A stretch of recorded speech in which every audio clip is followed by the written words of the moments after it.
কিরে কিছু কইবি? ম্যান করছ কি হয়েছে ক?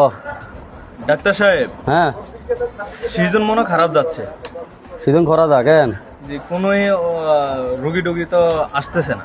শতানের বাচ্চা এই চিন্তা কি তোর হইব নাকি আর হইব? তোর এত চিন্তা করার দরকার আছে না। বাইরে যাই মক্কেল টক্কেল আইয়ে নে, রুগী টুগী আইয়ে নে। ডাক্তার সাহেব, হ্যাঁ কি খাইছি? আসতেছে মক্কেল। কি আসতেছে? না না না না, হ্যাঁ রুগী আসতেছে। ও রুগী আসতে দে। রুগী তো ডাক্তার কাছে আইব। কি সমস্যা দেখ।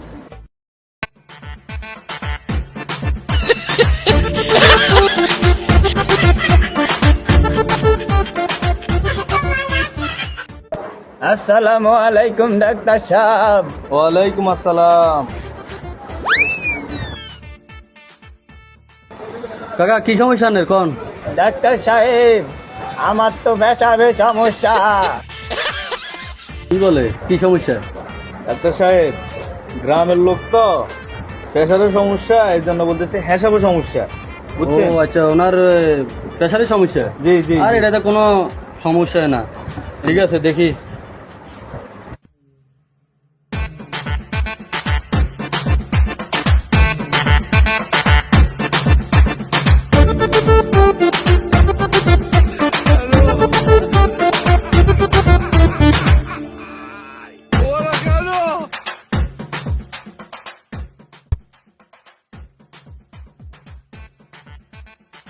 প্রেশার ঠিক আছে, অসুবিধা নাই।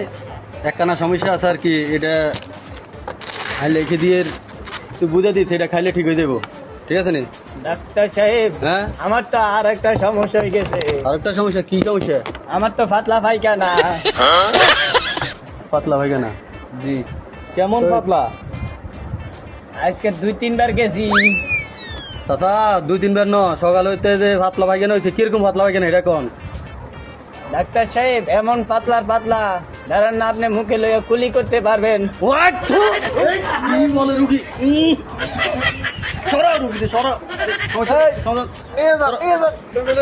ডাক্তার সাহেব, আমার ওষুধ।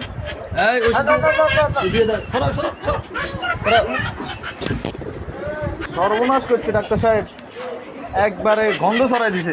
এই সমস্ত রুগী আসাচ্ছে, সারাদিন বসে থাকাই ভালো। তাহলে আজকাল চেম্বার করবে না, চলে যায়। ঠিক আছে, আরে যন্ত্র এগুলো